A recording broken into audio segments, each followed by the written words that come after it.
Departmental যে professional exam তার notification, final notification সেটা আসা কন্টিনিউ শুরু হয়ে গেল এবং ফার্স্ট যে নোটিফিকেশনটা পাবলিশ করলো সেটা রাজস্থান সার্কেল থেকে এবং এটা পোস্টম্যান মেল গার্ডের এবং এমটিএস পোস্টে যে প্রফেশনাল এক্সামিনেশন ফ্রম জিটিএস বা এমটিএস থেকে এই নোটিফিকেশনটা ফাইনাল আপডেট 2025 যার জন্য সবাই অপেক্ষা করছিল সেই আপডেটটা এলো। এবার এই রাজস্থানের নোটিফিকেশনে একটা গুরুত্বপূর্ণ বিষয় নোটিশ করা গেছে যে একটা বড় রকমের একটা জায়গা ভুল রয়েছে, সেই ভুলটা কি সেটা বলবো, সেই সঙ্গে রিল্যাক্সেশন থাকছে কিনা বা রিল্যাক্সেশন নিয়ে আপডেটটা কি সেটা বলবো, আর এমটিএস বা পোস্টম্যান মেল গার্ডের জন্য যে এলিজিবিলিটি বা নতুন করে কিছু আপডেট হলো বা চেঞ্জ হলো কিনা সেই বিষয়টা আলোকপাত করব। রাজস্থান সার্কেলে যখন বেরিয়ে গেছে এইরকমই একই হবে আমাদের অল ওভার ইন্ডিয়াতে যতগুলো সার্কেল আছে 23টা সার্কেলের নোটিফিকেশন সেম টু সেম হবে, সবারই একই হবে। ওকে, তবে এই রাজস্থানের নোটিফিকেশনে একটু সবথেকে বড় রকমের একটু ভুল আছে, ভুলটা ছোট্ট হলেও মারাত্মক, বাট বিষয়টা কি বা ভুলটা কি আছে সেটা আমি বলবো।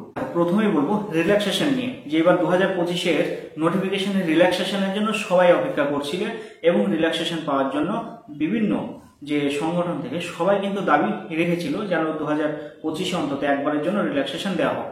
এই রাজস্থানের নোটিফিকেশনে যে পোস্টম্যান মেল গার্ড সার্ভিস ইয়ার রিকোয়ারমেন্ট সেক্ষেত্রে কি দেখা গেছে, দেখো ডিটেলস ওয়ার্ডে লেখা আছে 4 ইয়ার্স, বাট 4 ইয়ার্স এই 4 স্পেলিং করে লেখার পরে ব্র্যাকেটে 05 লেখা আছে।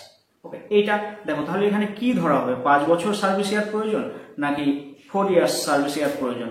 লেখা আছে 4, ব্র্যাকেটে দেওয়া আছে 5। তাদের কাছে যখন ব্যাপারটা এতটা ইম্পর্টেন্স, তাদের সার্কেলের ক্যান্ডিডেটদের কাছে অতটা ইম্পর্টেন্স বা তার থেকেও বেশি, যেহেতু তাদের নোটিফিকেশন পেয়ে গেছে তারা। ওকে, দেখা যাক যে আগামীতে আপডেটটা কি আসে বা আমরা আপডেটটা কি পাই, কারোর সঙ্গে যোগাযোগ করা যায় কিনা বা কোনো আপডেট আসছে কিনা আমাদের কাছে, আমরা আপডেটটা তোমাদের পৌঁছে দেবো। দেখো 2024-এর যে নোটিফিকেশনটা এসেছিল সেই নোটিফিকেশনের অনুকরণে 2025-এর নোটিফিকেশনটা হলো। ওকে, কিছুটা মানা হয়েছে, কিছুটা মানা হয়নি।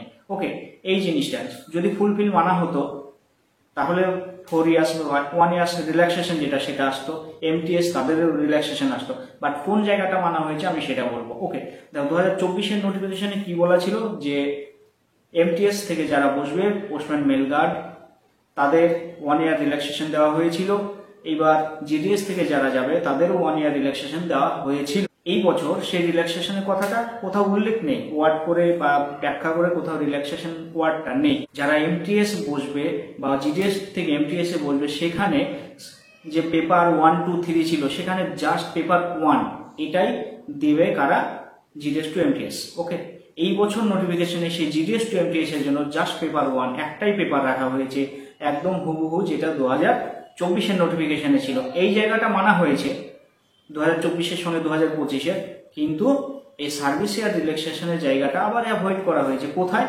যখন এমটিএস এর সার্ভিস ইয়ার রিকোয়ারমেন্ট সেখানে কিন্তু উল্লেখ করে দেওয়া আছে 3 ইয়ার্স, একদম সংখ্যায় 3 সেটাও আছে, এখানে কিন্তু কোনো ভুল নেই। ওকে, 3 ইয়ার্স। তাহলে দেখো দুটো ডিফারেন্স রয়েছে, কিছুটা মানা হয়েছে, কিছুটা মানা হয়নি। কিন্তু পোস্টম্যান মেল গার্ডের ক্ষেত্রে যে সার্ভিস ইয়ার রিক্রুটমেন্ট রাজস্থানে সেখানে কিন্তু এই ভুলটা রয়েছে যে 4 ইয়ার্স মাঝে ব্র্যাকেটে রয়েছে 5 ইয়ার্স। এবার রাজস্থান সার্কেলে যারা রয়েছে তারাই এর বিস্তারিত আপডেটটা জানবে বা কালকের মধ্যে আশা করি পেয়ে যাবে। তাদের এই ডাউট কেসটার সলিউশন তাদের করতেই হবে, না হলে অ্যাপ্লিকেশন করতে পারে। রাজস্থানে যেমনটি হয়েছে অন্যান্য সার্কেলে সেম টু সেম হবে। এবার দেখা যাক যে আমাদের ওয়েস্ট বেঙ্গল সার্কেলের ক্ষেত্রে কি আসে। এইরকম ডাউট নিয়ে যেন নোটিফিকেশন না আসে, আমরা অপেক্ষায় থাকবো তার জন্য যে একটু লেট হোক বাট ক্লিয়ার হোক বিষয়টা। ওকে, যারা টেনশনে এবং কনফিউশনে রয়েছে আশা করি ভিডিওটা দেখার পর তাদের সমস্ত কনফিউশন এবং ডাউট ক্লিয়ার হবে। ঠিক আছে, তো যাই হোক আজকের আলোচনা এই পর্যন্তই। ভালো থেকো, সুস্থ থেকো। জয় হিন্দ, বন্দে মাতরম, ভারত মাতা কি জয়।